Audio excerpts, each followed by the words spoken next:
You're listening to the Outfitter Pros podcast, the show for outdoor enthusiasts by outdoor enthusiasts. On the show, we speak with outfitter owners and outdoor professionals across North America and hear their stories of turning their passion into a profession. Whether you've been in the outdoor industry for years, are thinking of pursuing your own passion as a profession, or simply want to discover new outfitters for your next adventure, this is the show for you.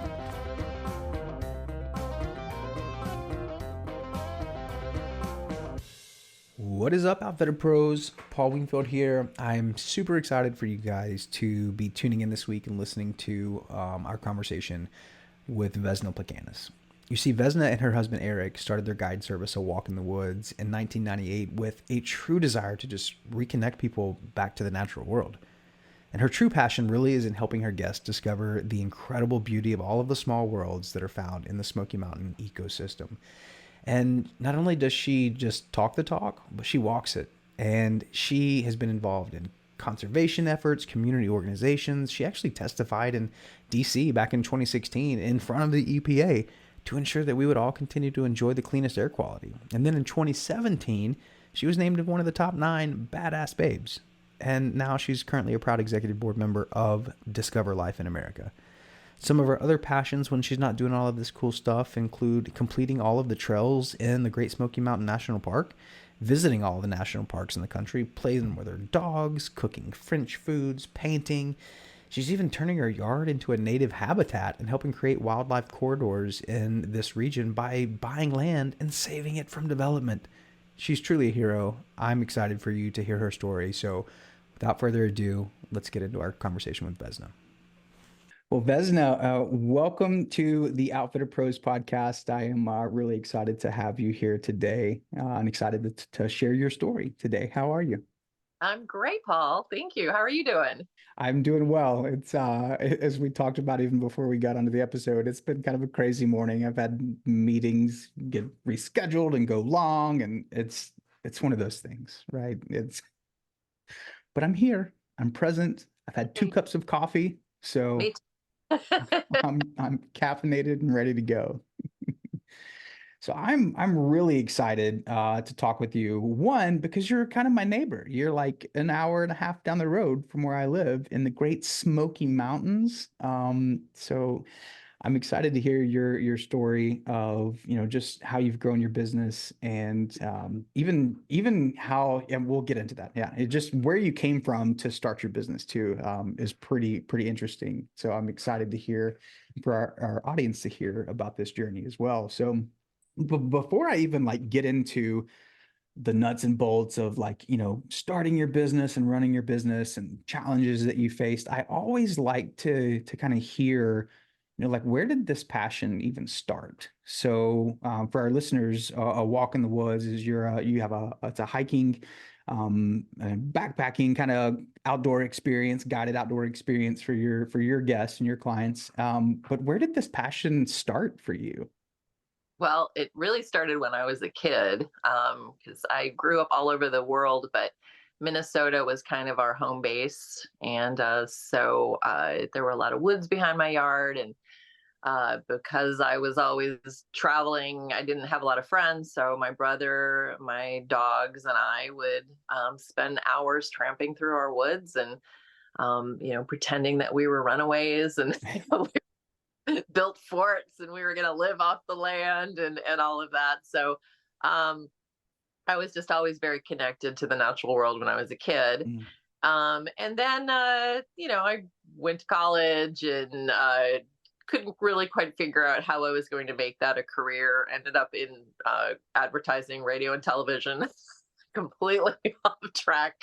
But I also graduated from high school very young. So you don't make great decisions when you're a kid.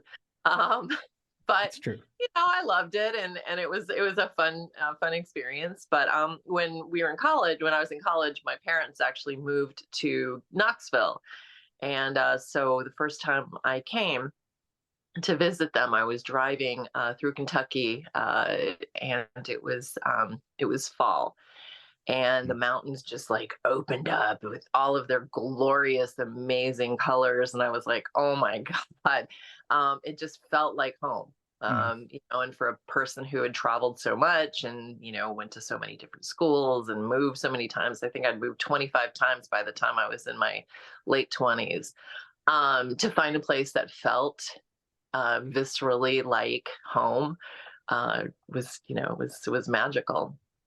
So I moved down here eventually, lived in Knoxville, worked at a TV station, worked in advertising, and met my husband. And he was living in Atlanta, so we moved to Atlanta. Oh my God. That was the antithesis of what I wanted, what we both wanted.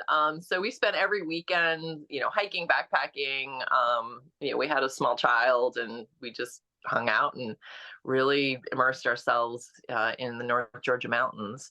And then one day, my husband and I had a little picnic, and we're like, we just don't want to do this anymore. I just can't do this anymore. And it was around the Olympics, and traffic had just exploded, and development. They were bulldozing all of our beautiful, trees and forests near our neighborhood, and it was just like I just couldn't do it. We kind of brainstormed, and we're like, maybe we'll move to Alaska and homestead. And then we're like, no, because we're vegetarians, and I don't want to eat moose. And so we kind of played around with these different fantasies. And we ended up that afternoon at a little coffee shop and picked up one of those alternative magazines. And in it was an article about a woman who had actually also left corporate America and was studying under a naturalist in North Georgia, in Dahlonega, Mark Warren from Medicine Bow. And he had actually been taught from a Cherokee medicine man. And so he was kind of teaching, Native American, just really kind of getting back to the earth and learning about, tracking and plants and animals and edibles, things that you can eat from the wild. So we started taking all these naturalist courses from him, and it just hit. And so, like a year later, my husband had a bunch of vacation time, and I was working. So I was like, why don't you go on a backpacking trip in the Smokies? Because I had always just loved the Smokies, and I really wanted him to fall in love with this area.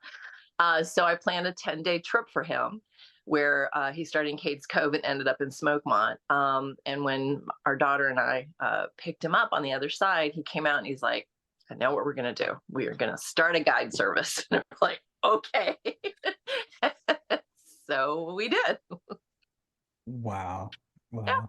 That's pretty cool. I know because when I have big dreams and I've had these amazing revelations, and I'm just like, hey, babe, we're gonna do this. And she's like, well, hold on a second, let's talk. You want to do Yeah. what? It Like, happened exactly, like the yeah, next day. We did some yeah, planning. yeah. It's so cool though too, because those experiences, and that's what I love about nature, about being in the woods, the mountains, the river, wherever it may be, is how it inspires you to something more, something greater than yourself. And it really forces you to kind of be present where you're at and evaluate. And it sounds like you guys, you did some evaluating in that moment. Your husband did as he was on this trip, and he was like, hey, and I think we need to do this. And it just how it inspires you to pursue something that's going to be challenging, it's going to be hard, but man, that passion drives you forward. So that's really cool to hear about that experience.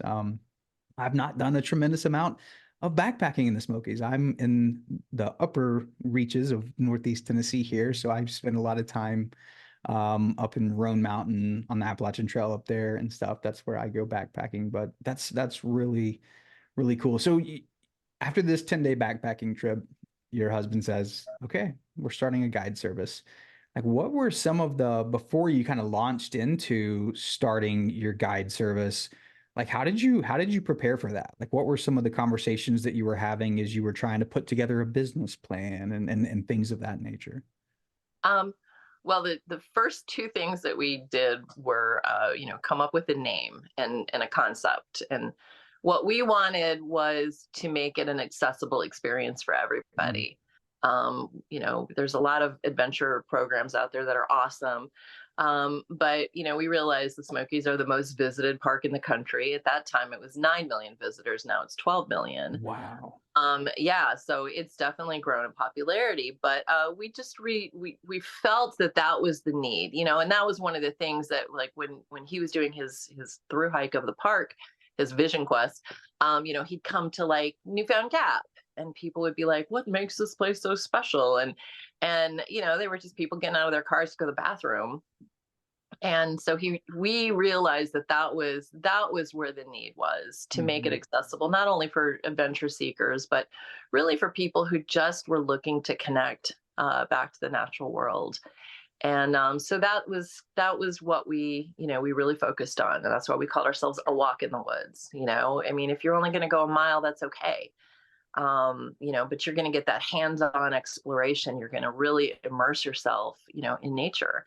No matter how far you go, even if it's, in an area right outside of Gatlinburg, that little walking trail that, there's a million people on it, you're still in this beautiful natural world. And so we wanted to help make it accessible to people. So that was one of the very first things that we did, was to sort of come up with that concept. Um, Clearly, you need money. You're not Sure. going to just launch this thing. So, a logo, money, business plan, mission statement, all of those things, are very important as background. And then studying your area. We Mhm. spent an awful lot of time, in the mountains with, backpacks full of books, and, driving our 7-year old crazy because we'd sit in front of a flower for an hour and a half and study every nuance of that flower.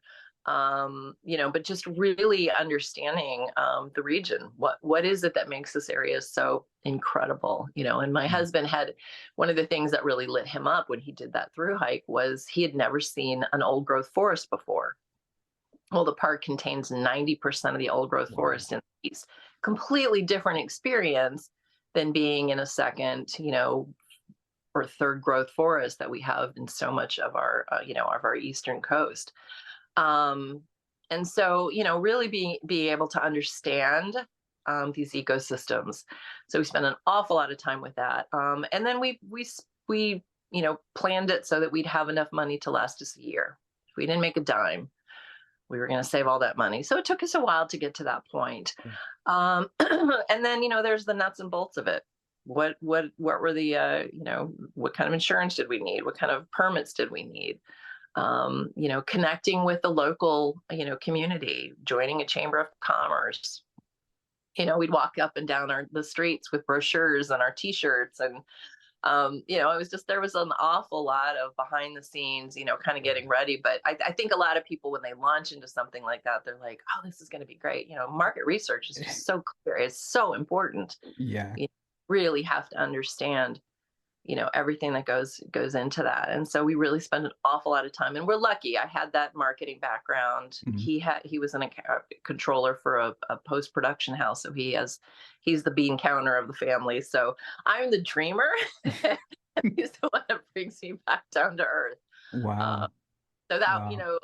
being able to sort of mesh those two, in creating this vision, this business plan, was you know that changed our lives. I mean, that really set the tone for, I think, what became a very successful company very quickly. Yeah, yeah, and you said something that was, I think, is really important, that a lot of business owners don't take into consideration, because I think when we first are starting a business, we're fueled by the dream of what could be, right? We're so excited, we're so passionate about what we see this business becoming, and I mean, like like it's very slow. It takes a little while to get going. And the fact that you had your market research, I think identifying that target audience, right? Like, who is the person, the ideal person that I want this business to serve? What do they look like? Where do they live? How much money do they make? Are they married? Are they single? Like, doing all of that kind of research is really important, because then that can help to really define your messaging around your marketing, right? And so I want to ask this question. And so when you were, because so you're outside of Smoky Mountain National Park is Great Smoky Mountain National Park is outside of Gatlinburg. And Gatlinburg is a very touristy place, very touristy place. So as a tourism-based business, and in a touristy town, how, and you said you joined the local business, the local chamber of commerce. How much of your initial kind of business actually came from locals? I'd be curious to know Um, that. well, we connected with the local outfitter that had been in town at the time, and so that really helped. Tom Broche, who was this curmudgeony guy who was from like Coca-Cola, corporate, and then he also had sort of later, changed his life, and he's like, I'm going to open an outfitter. But that was kind of the go-to place. That's where the thru hikers would stop. That's where people would stop to get gear before they went into the park. It was right there at the Yeah. gateway to the park. So we became friends with him. But when we walked in the first time, he's like, "Oh God, not another one." And so we asked our his questions. He's like, "I give you guys 6 months, but I like you." Um, so so it was that connection to be able to he would send us people. He actually was stopping. He stopped his shuttle service business around the time that we started, and he's like, "Hey guys, you wanna do some shuttles?" And we're like, "Sure, we'd love to do some shuttles." And we walked out the door. We're like, "What are shuttles?" Zero idea.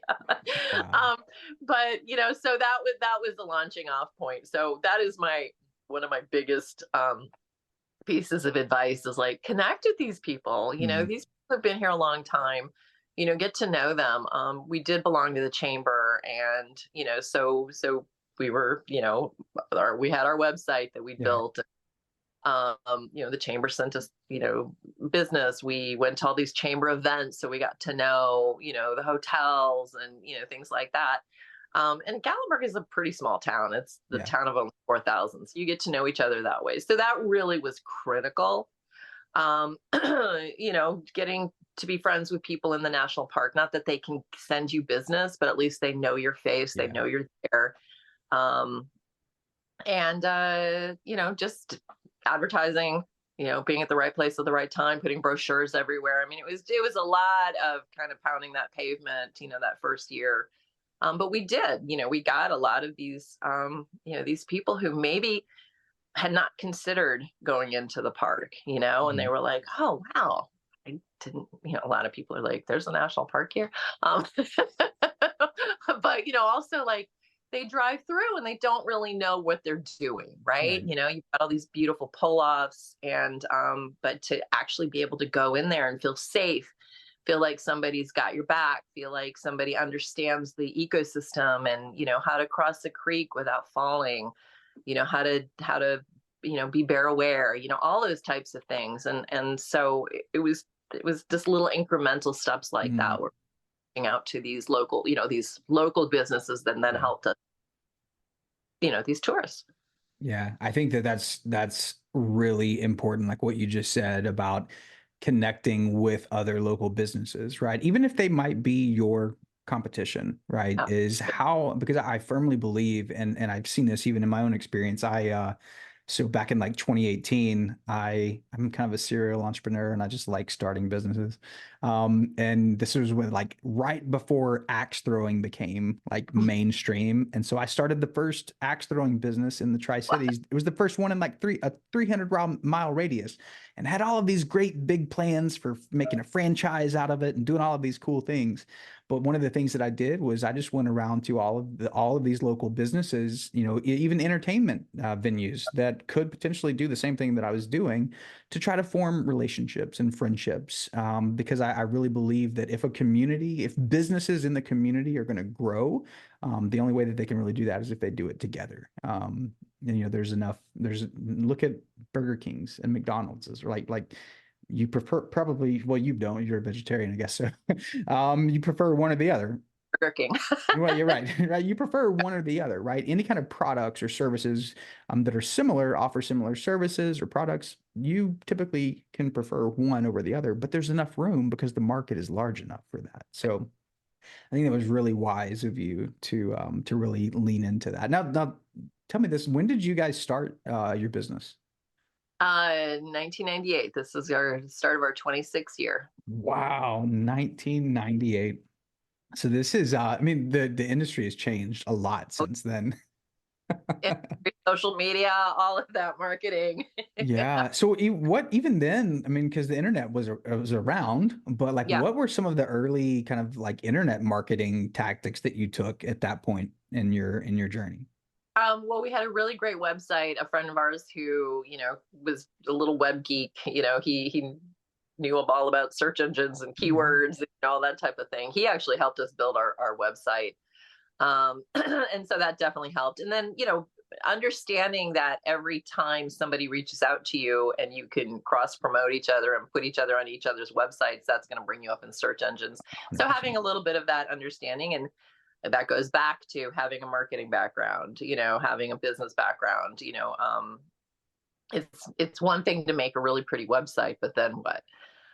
So how are you going to get up, and now of course, there's a whole different SEO pattern, but back then it was pretty easy. It was, search engines, keywords, that kind of thing. So we wrote a lot of copy and with a lot of keywords back in those days. And then there was, brochures, and that was a big deal. Merchandise, walking around with our T-shirts again. Yeah. And we now wrap all of our vehicles, but we had magnets with our logos, so that was kind of eye catching. People would, see Yeah. who we were. Yeah. No, I love that. Like especially, and I love too, like with your marketing background, right? Of how you most outfitters don't have that. Most people like yourself do not have that knowledge or that background as they're starting their business. And so many of the times, that I speak with outfitter owners like yourself, it's like, oh, I have a website, and it's like, and they're like, oh, I'm ranking number one. And I'm like, oh, okay. Well, what are you ranking number one for? And then they'll tell me, and I'm like, yeah, that's great. Nobody's looking for that. Hmm. And there's just a lack of knowledge around that. But I firmly believe that if you just study and you find the right resources, anybody can do it. It's just a matter of time and knowledge, right? So it's really cool to see how you kind of already kind of came in with a little bit of an upper hand with that knowledge of marketing because it is really, really important. Word of mouth, especially I think today, doesn't cut it anymore. Like in the society that we live in, the digital age that we live in, you have to have some sort of strategy to be found online.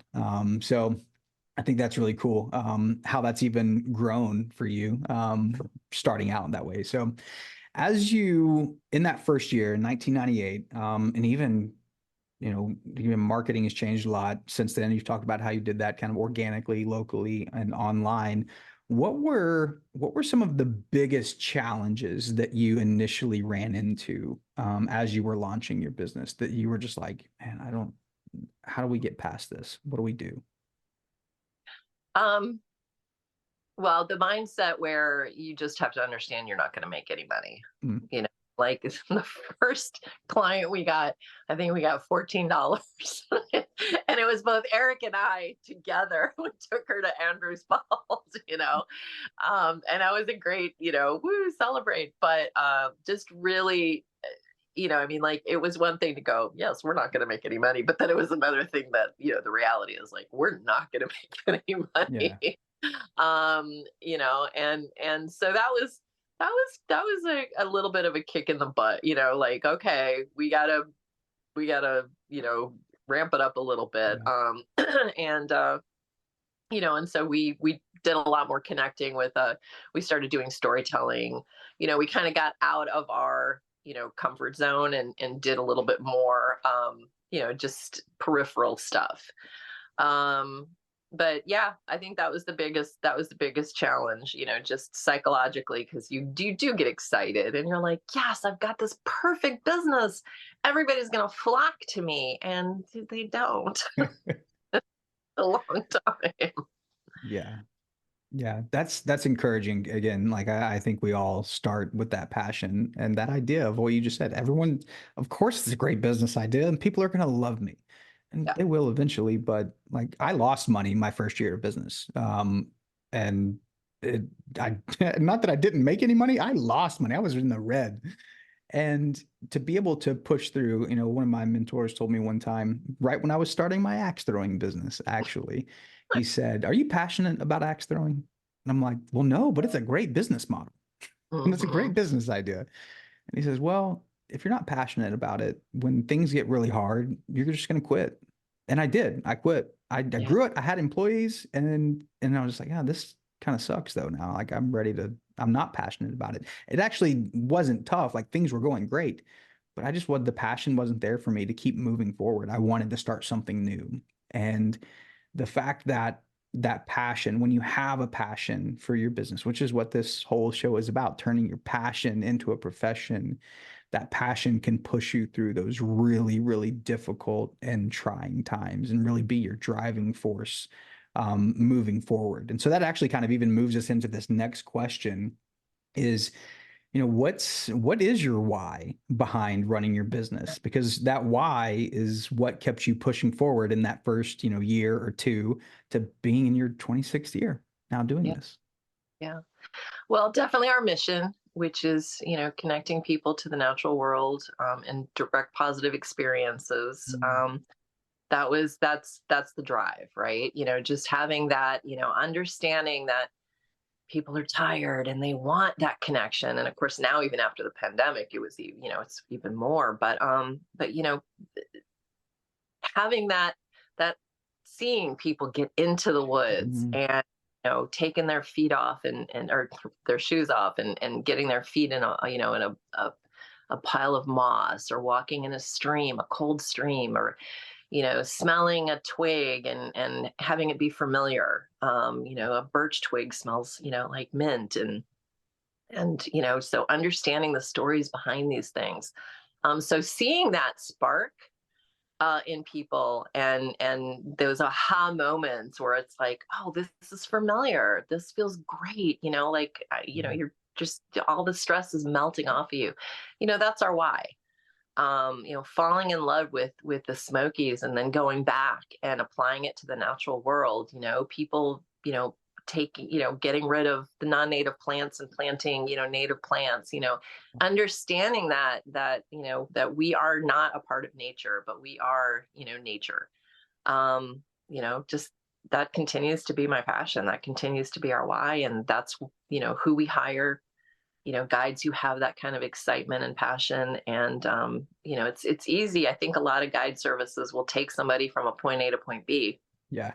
but to watch somebody have those aha moments in the natural world and understand these webs of life, and how that little bug is so important. And it's not just the bears that are, I mean, it's an exciting experience to see a bear, Sure. but to see a bee that's only found in the Smokies and nowhere else in the world, I mean, I just get goosebumps. It's just, to me, that's mind-blowing. Yeah.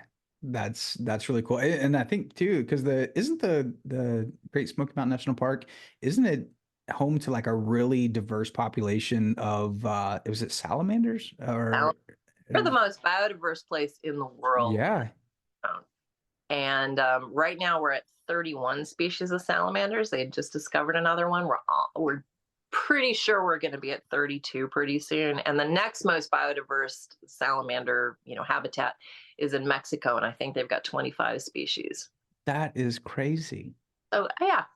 And if you took all of our salamanders and put them on a scale and compared them to the mammals, the salamanders would outweigh the mammals by 3 to 5 times. Wow. So yeah, I mean, that is mind blowing. Just sit in a creek and to watch the little aquatic life, and to see a salamander poke his little nose out from under a rock is just like, that's life changing. Yeah. And if you ever do come across a hellbender in a creek, those things are pretty huge. They are They could freak somebody out. a little scary to see. They kind of are a little weird What is looking. that? Yeah.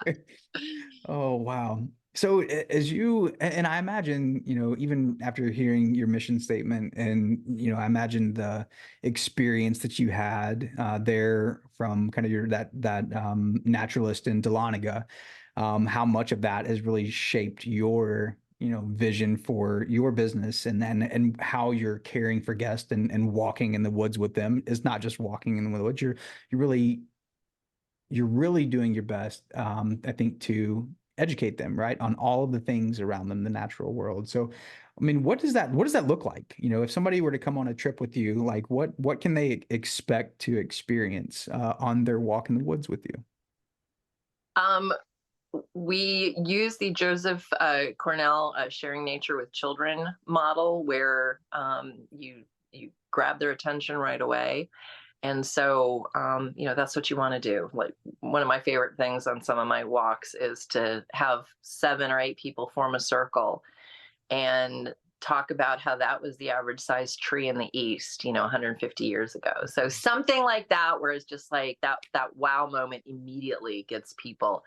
And it's telling a narrative, Mhm. being a storyteller, and pointing things out, but showing, not telling, like really getting people to explore using all of their senses. um, and by the end they have a story. They've got characters, and they've got the arc and the narrative and the conclusion, and it's all kind of brings it together. And I try very much to teach that to our staff, our incoming guides, that you are a storyteller. Yeah. You are not, you can show somebody, like, yeah, that's a hemlock tree, and you can talk about what it looks like.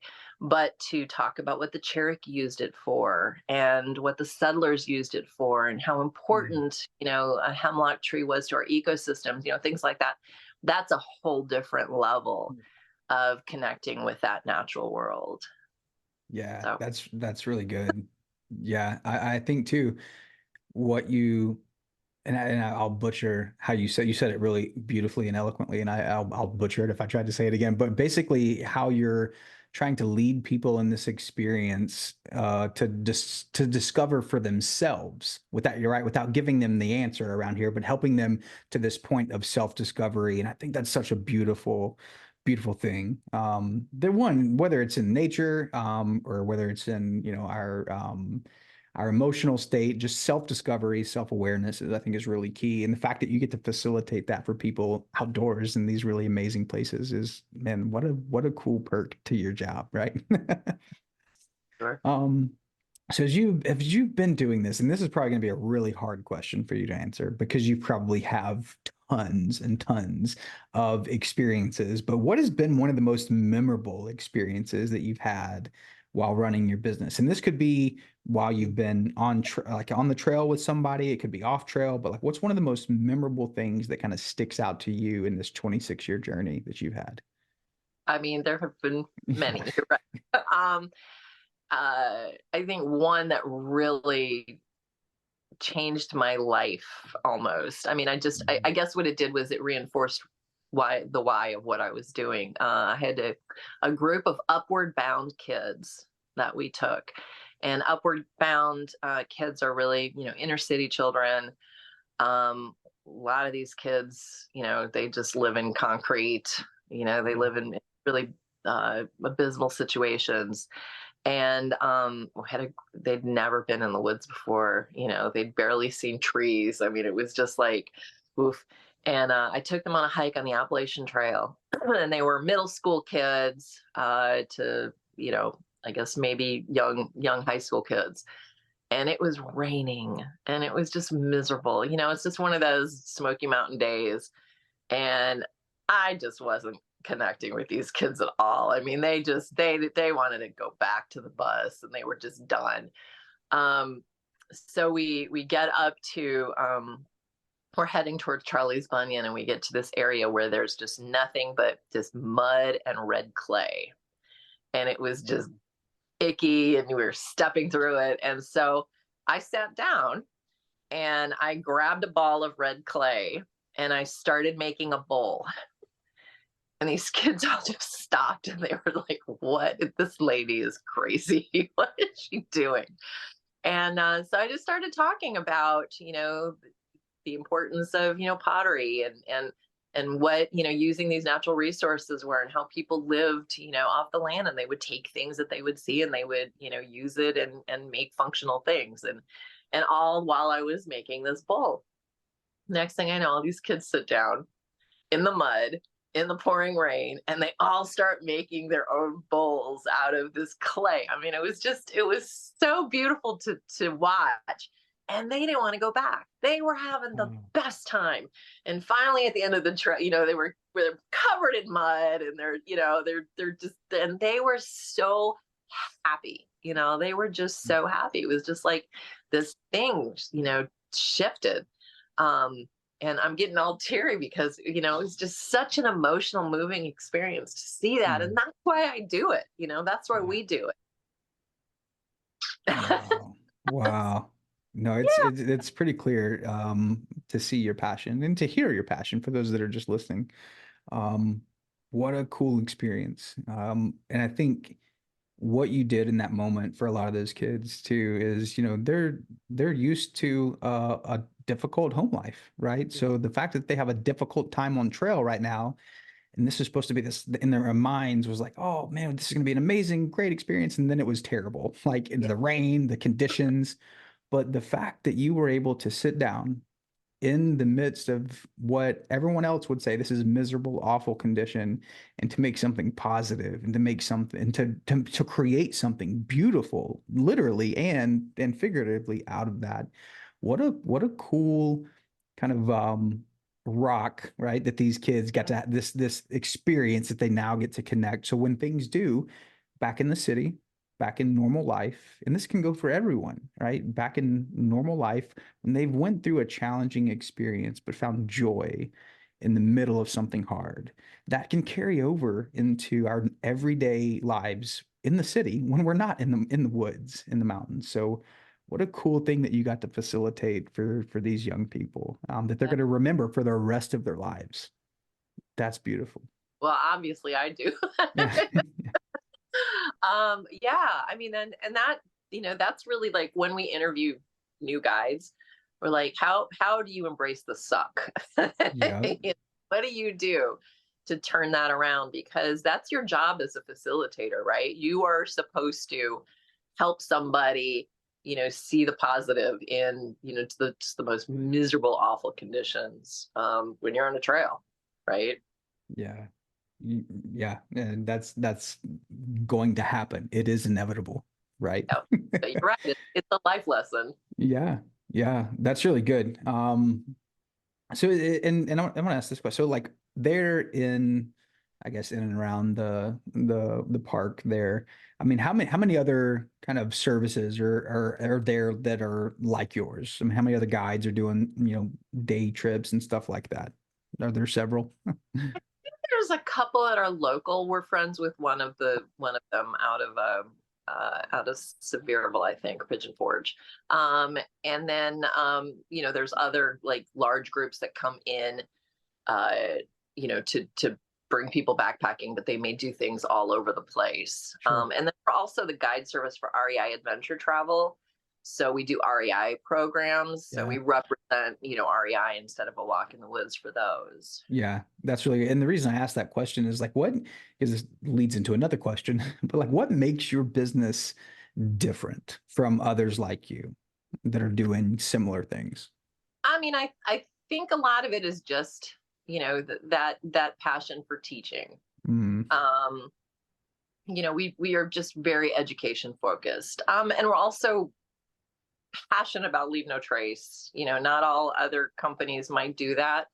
So we're learning about, how are you safe in the backcountry, but also how are you leaving your area, better than when you found it. right. Um, we very much encourage all of our staff to volunteer at organizations. I'm on the board of Discover Life in America, which is a project that's counting all the life in the park. And we always have all these volunteer opportunities. So some of our staff come, and I've got actually another member of our staff who's on the board too. So going out there and counting, mushrooms one day, um, volunteering, with the bear rescue plays, or as cleanup, adopting a trail, things like that. So we are very invested in the park and being a part of the park and our community.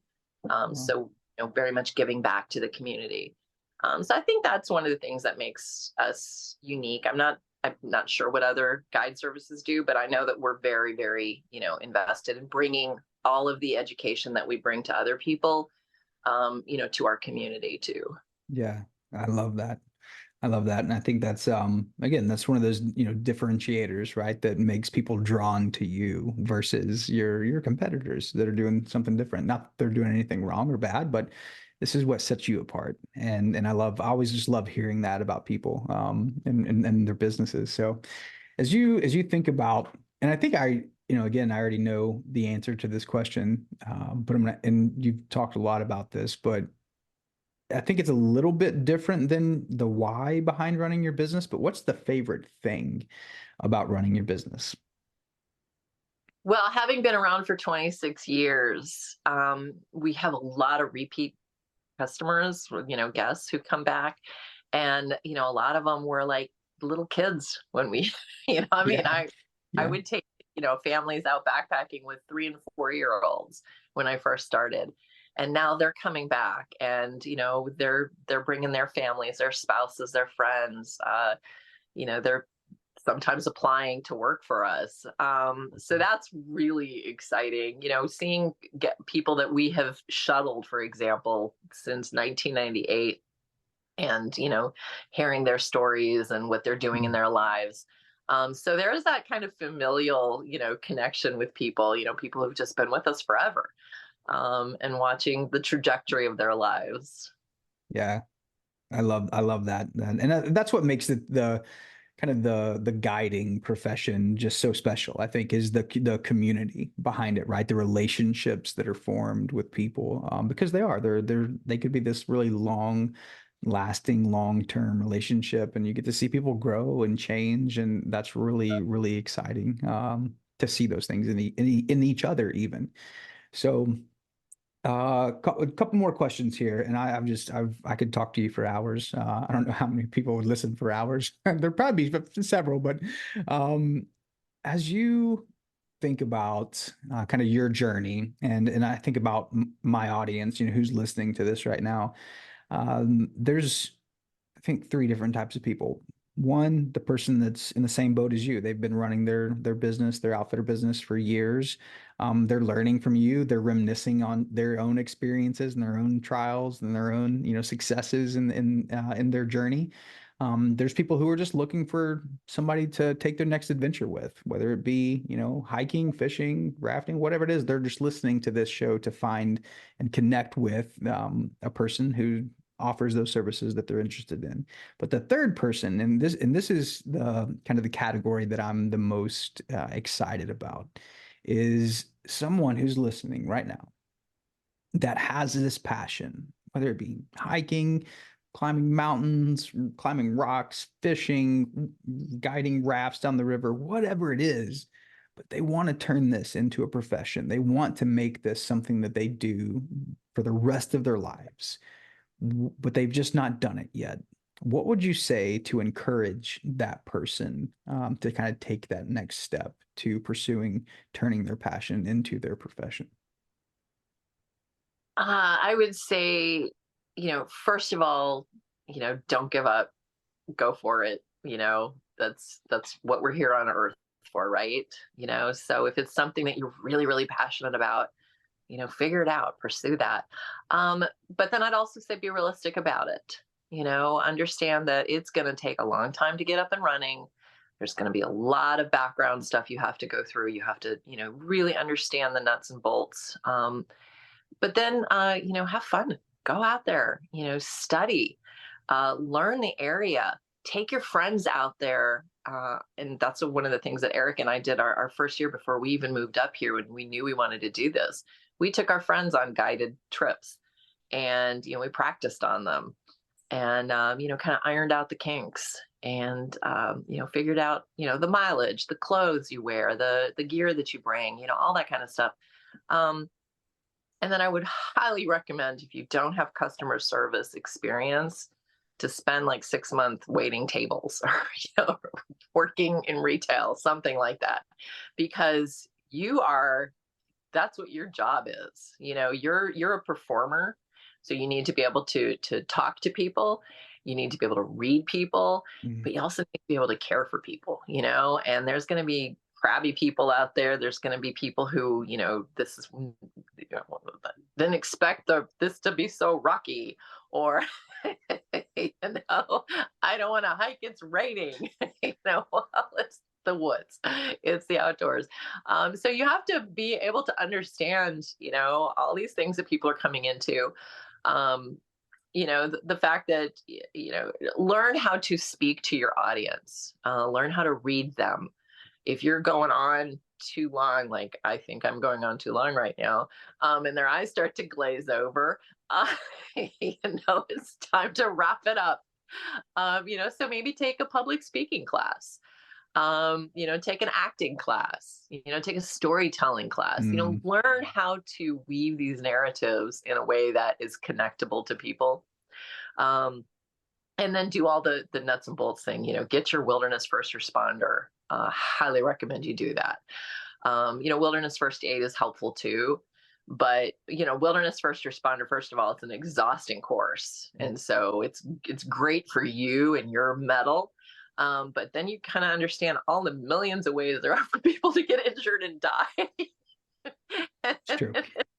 And then you're like, okay, I'm going to be very hyper aware Yeah. of how I help these people cross this stream, for example. So Mm. you just have you're a little more of a humble experience when you're guiding your guests. Yeah. Wow, that's really good. Wise words from a wise woman who's been doing this for 26 years. So I think she knows a thing or two. So listen, okay? Please listen. Um, Vesna, how can people find you if they want to learn more about what you do, if they want to connect with you? Maybe it's a business owner that's like, hey, I just have some questions. Could I ask you a question or two? How can they find you? Well, our website, awalkinthewoods.com, is a great place to start. But if anybody wanted to, pick my brain, I'm happy to. I've done this before when people are like, I really want to start a business. My personal email is Vesna, VESNAP, at awalkinthewoods.com. So people are welcome to email me if they want. Okay, very good. Social channels, you have Instagram, Facebook, stuff like that? Facebook, yeah. Yeah. Perfect. Perfect. Well, I will put those links to that in the show notes as always. So if you want to connect with Vesna on her website or email her some questions or follow them on social, you should definitely follow them on social for sure. But Vesna, this has been an absolute blast talking with you. It's just I'm amazed by your journey and just the success that you've had and the persistence and the perseverance that you've shown through that. And it's just you've really inspired me and encouraged me to keep going on. Like when things are hard, just keep pushing forward. It'll be worth it. So thank you for sharing that with me today and sharing this time with us. Well, thank you for having me on. Yeah, you are welcome to come back anytime you want. So thank you, Vesna. Good talking to you. If you enjoyed today's episode of the Outfitter Pros podcast, do us a favor, subscribe on whatever platform you're listening, Spotify, Apple Podcast, Google, wherever you get your podcast, subscribe. And the second thing you can do is leave us a review. This really helps us to get more traction, get more exposure on the platform that you're listening to, so we can continue to share the stories of outdoor entrepreneurs across North America and inspire the next generation to pursue their passion for their profession.